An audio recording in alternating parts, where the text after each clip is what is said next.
Welcome to Speaking Candidly with Candace, where we talk with everyday people about their struggles and fears and challenges and how they have overcome them. I'm your host, Candace Schoner, and I hope over the next half hour you'll be inspired, engaged, and enlightened to live your best life. My guest today is Michelle Fowler, a transformative coach. Michelle has nearly 3 decades worth experience as an internal auditor and uses her business and financial expertise to operate her own business as a transformative coach, helping organizations and individuals build their dreams and create more fulfilling lives. Welcome, Michelle. Thank you. Thank you so much for having me. This is really fun to be here. Well, first tell us when you started your business and why. Well, it kind of depends on which business. So as you mentioned, I've been in the internal audit business for 30 years, but started my own business in 2001. And at that point, I was working part-time, and I had just had my 4th child, and they made my job full-time. And so I decided that this was not meant for me to be full-time. And so at that time, there were not a lot of opportunities for professional women who wanted to work part-time in their career. And so I thought, well, I may just start something on my own. And I started it then in 2001, and we've been going ever since. How did you come up with the idea of a transformative coach? I know that there's a lot of personal coaching out there and financial coaches. So using the word transformative. Right. Well, I mean, so for many years I worked as an internal auditor. I'm very good at it. I still have a consulting business on the internal audit side, but what I found is that over time it became less personally fulfilling, personally fulfilling for me. And I wanted to make a change, but I had been doing this for 25 odd years, and I thought, well, it's going to be impossible to make a change. And I did some personal development and ended up working with my own personal coach and made that change. And so because I made the change, but I knew the struggles that people have when they're in this position, I wanted to be able to help them and ease their path as they make changes. And whether it's making a life change or finding a significant other or making some changes in your health, whatever those things are, it always helps to have somebody who can help you be accountable and to help you create a clear vision for where you want to go and look at where you are now and bridge the gap from where you are and where you want to be. Can you give me an idea of, without naming names, or you could name names, but age range, gender, who you're working with in terms of clientele and how they find you? Yeah, so I love working with women who are in my position, who have had a successful career and still do have a successful career, but are looking for some other change. And maybe it's not even a full change. Maybe it's adding some volunteer work that is very fulfilling on the side. So I certainly love women who are looking to improve their lives and find more fulfillment. But I also have 4 children in their 20s. So I have a great love for, I always think if I knew then what I know now, that I would love to see what the results would have been. So we always want to save our children from challenges and heartache, but the reality is they have to go through their own challenges and heartache just as we have. But what I would like to do is to give them some additional tools that help them kind of jump the line ahead of being able to handle those in a better and more productive way. It takes a lot of gumption and risk to start your own business. And you did say that you went through coaching yourself to do this. What do you think has been the most helpful advice you've received? Oh, wow. The most helpful advice you received. I heard a quote the other day, and I don't know who it is, that it doesn't matter what advice you take about hard work if you don't put in the hard work. And I think sometimes we go into something thinking, oh, we have this view, fairy tale view of what it's going to be like.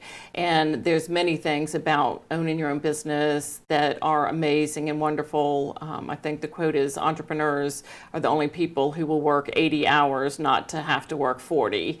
And Great quote. but that vision is sometimes not realistic because it does take a lot of work. And I think when you first start out, if you don't have a clear vision of what you're doing, there's a lot of shiny objects that can get you distracted.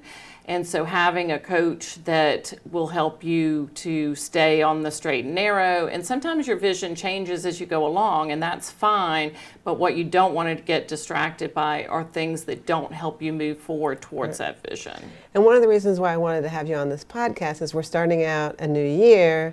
I figured this is a perfect time to sort of motivate people to perhaps conquer their fears of doing something new. So my question to you is advice on conquering that fear. Yes, absolutely. I'm not a big fan of resolutions because, as many people know, that those fall by the wayside typically fall by the wayside in early February. And they tend to be things that we come up with on the spur of the moment. So, New Year's Eve, we're like, oh, I'm going to lose weight. I'm going to find that amazing person. But it's not a well thought out plan. And so what I love to do with my clients is to create that vision, and it's very detailed vision about where you are and where you want to go. And then my best advice is to take action, because invariably fear will come up. It's a part of us. Our ego has been designed over many, many years to protect us and keep us safe. And so we sometimes have to say thank you for being there and for helping us over millennial. But at this point, that's not helpful. We often we almost always actually have to step out of our comfort zone in order to achieve any major growth. So I always joke, my daughter, when she was about 8, we were talking about, growth and stepping out of our comfort zone. And she used to ride horses. And she was looking at me about how the growth always happens outside your comfort zone. And she said, I think I'm going to make being outside my comfort zone my comfort zone. And I thought, well, out of the mouths of babes, I love that expression, because that's where the growth happens. Right. If we're in a place that's really comfortable and easy and we can see every step in front of us, then maybe that dream isn't big enough for us. Maybe, we need to look to see is there something else there for us. Well, we first met at a networking event, and I was very impressed. You were the keynote speaker. And you had an analogy about, as children, do you remember this? You talked about how we fall down.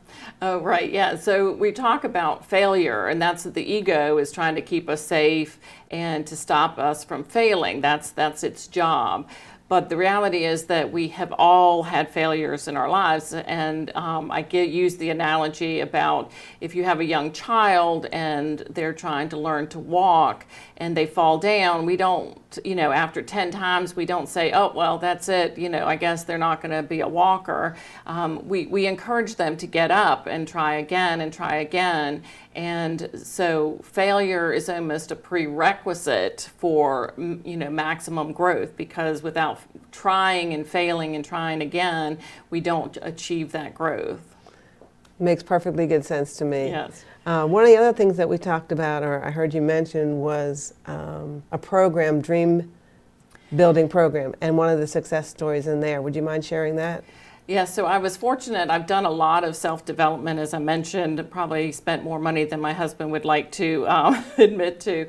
But I finally found Mary Morrissey, who was really the person that I felt the most connected to. I've learned so much from all of the people, but she has this amazing program called the Dream Builder Program.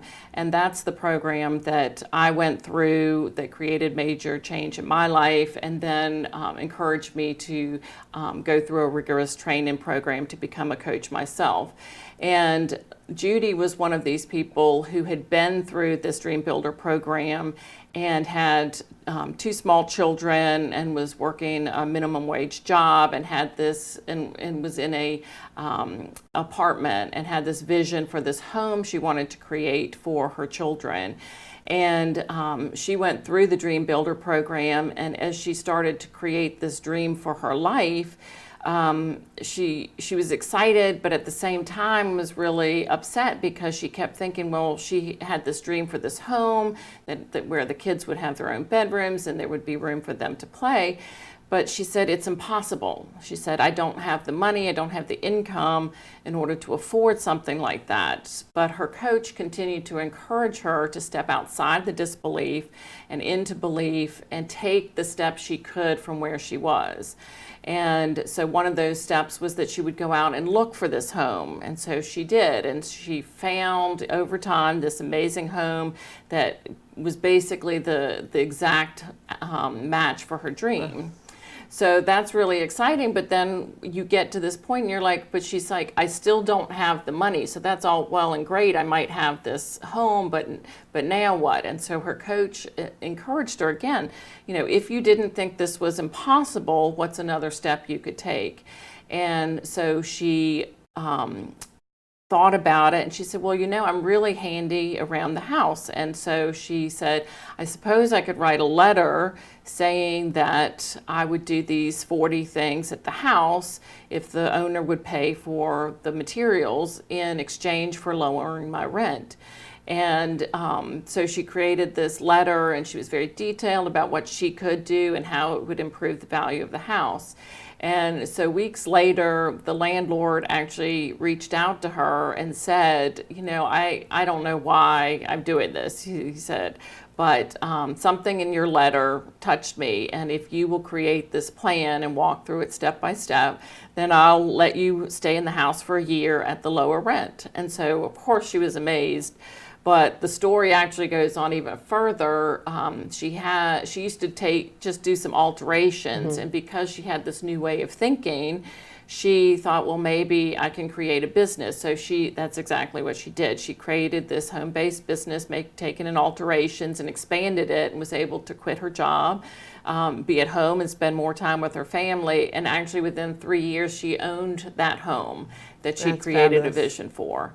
And so sometimes we are scared about taking that first step because we're like, oh, well, it's impossible. We think about everything that it takes to get from here to here, and it becomes overwhelming instead of just focusing on what's the next step and the next step and the next step. And I love that story. I think that is such a telling story and a great example of how just taking that one step at a time can accomplish dreams, really. Absolutely. Do you have any role models of people that you listen to, either on podcast or read books, who kind of help you with staying positive and giving you ideas and motivation? Yeah, I'm constantly looking at new things. Certainly Mary Morrissey has been a major influence in my life. I am recently done a lot of work with a program that Tony Robbins and Dean Graziosi have done. And then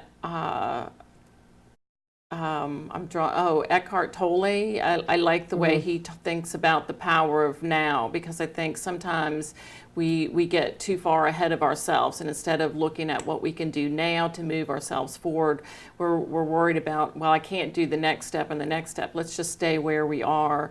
I think I may have mentioned I was skiing years ago, and I'm not a avid skier, and I was on a slope that was slightly above my really ability, and at one point all the skiers were going up and over this hill, but when you were going up to the hill you couldn't see the other side going down, and for moments I was paralyzed with fear because my brain was telling me, like, everyone's going up and over, like it has to be okay on the other side.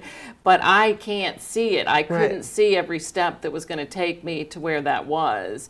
And it was frightening, and it did, stop me literally in my tracks. And so, what happens is you're like, oh, I have to move forward. And of course, when I got to the top and went over, there was this, nice slope, and we went down. Everybody was fine. Everybody was waiting, and it was, perfectly fine. But what happens is that the thoughts in our mind create these feelings that, can either propel us into action or stop us from taking action. And all of those are what actually creates the results that we have in our life. So if we stay paralyzed on the side of the mountain and we don't go over the top, we never get to see the joy and the fun on the other side. Well, I don't know that I would have been able to go over that. I think they call it a mogul, but I'm not sure. Yeah. I'm a terrible skier, but I get the idea of the fear and being crippling, and just you don't want to do it. But Absolutely. People who do overcome their fears seem to be more successful than those who don't. We're talking a lot about in business and changes. What about people that are in a relationship that may not be the healthiest for them, and come to you and say, I don't know whether I should stay in that relationship or if I should move on? Do you have advice in that scenario? And I know we're, not one set of advice fits everybody, Right. but just. Well, what I said to somebody recently, I think I was in my 50s before I realized that I was the best expert on what was best for me. And each person is their own best expert for what's best for themselves. What I think a coach or someone like me can help you do is create that vision for what you want and look at where you are now and say, is this moving me in the direction that I want to go, or is it moving me away? I know in our Dream Builder program, we talk about questions that define whether our dream is good for us, whether this is the dream that's right for us. And some of those questions will be if it supports our core values. So if part of my core value is that I have a good and loving and caring relationship, then is that being fulfilled by the relationship that I have? Some of those decisions are never easy, but the other two that I really like are, does it bring me more life? So am I expanding in my life, or does this make me feel small and constricted? And then the final one is, does this help me to grow? Years ago, I was at a Tony Robbins seminar, and he said, in life, everything is always either growing or dying. And I said, well, I'm kind of stationary. I'm good where I am. I'm not growing, I'm not dying, but I'm good where I am. And he said, like moments after I had that thought, and he said, and if you think you're, good where you are or stationary, he said, you need to think about which one you actually are, whether you're growing or dying, because everything, people, plants, animals, were either in a growth or a dying pattern. And of course, then I had to take a hard look at where I actually was. So was I growing or was I dying? So whether you look at a relationship or your health or a job that you're in, does that bring you more life? Are you excited about it? Or does it bring you growth? Or do you feel like you're dying a little bit every day? So I think I don't have the answers for those questions, but I think each of us has those answers within us if we ask the right questions and if we look at it in the filter of these ways of thinking. So how does an internal auditor suddenly decide to be a transformative coach?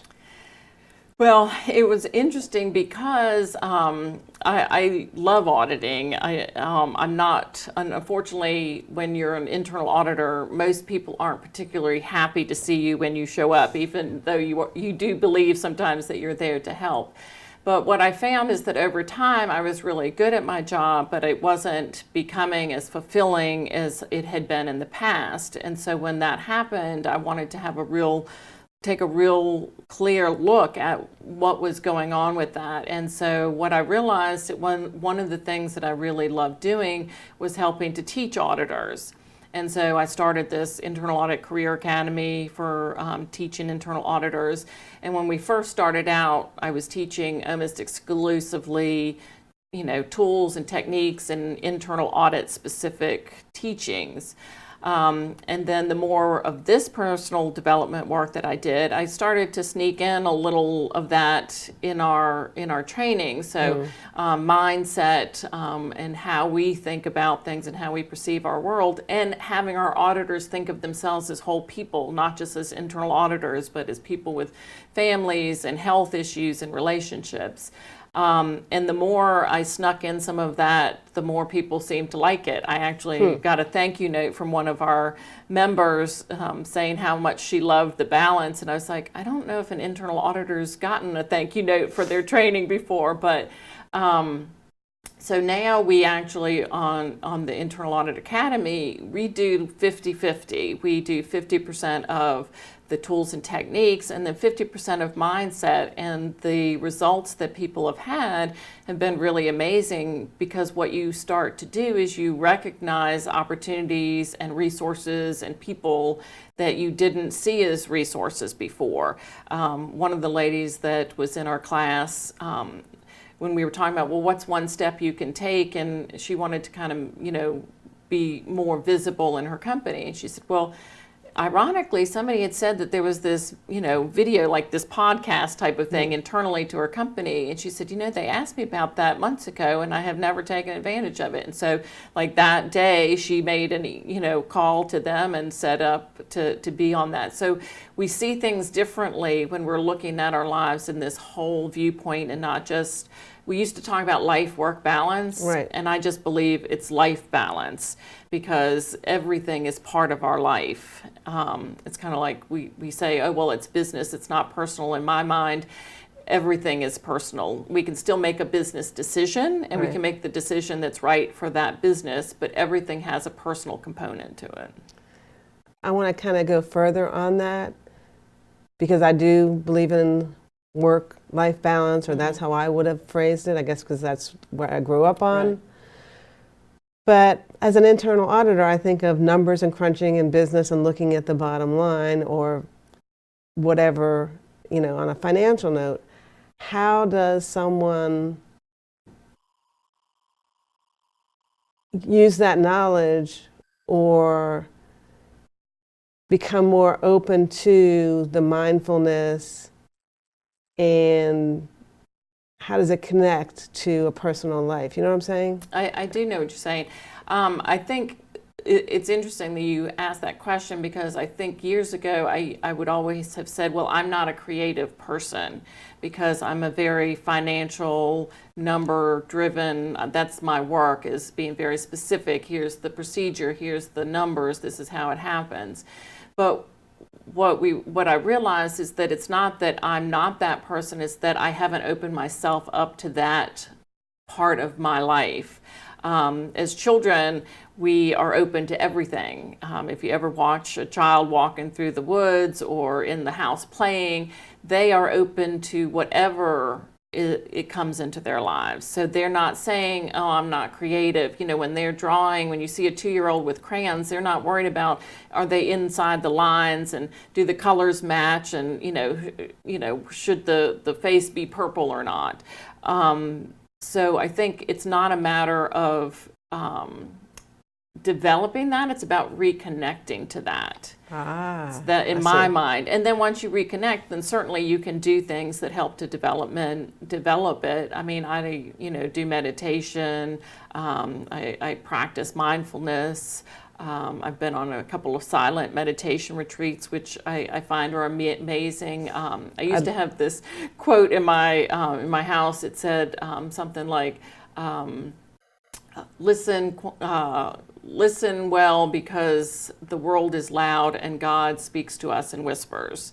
And God, whether that's the universe or God or nature, whatever that is for you, we don't have to get caught up on that word, but there is this whisper that says, there is something more, and we want to listen to that whisper, not the one that's loud and says, oh, who do you think you are, or you don't have enough knowledge, or you're too young, or you're too old, or you're too skinny, or whatever that voice might tell us. That voice is normally screaming at us, but we want to listen to that underlying voice that helps us to reconnect to whatever that spiritual component that we have. Do you think that comes from meditation? Like, how would you recommend people to tap into their more inner quiet space? I think that's different for everyone, but my one piece of advice is, so when I say I do meditation, like, I'm not one of these that's like on a cushion meditating for hours with the that's great, and I have done that. But what I find is that you have to do what works for you. So like, there's some great meditation apps out there. I personally use Insight Timer, which is a meditation app.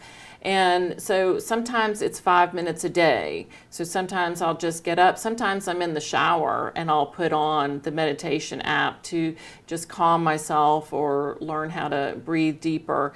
But what I found in the beginning is like, oh, I'm not doing this right, or oh, my mind, all these thoughts keep coming. Why do I have to keep thinking?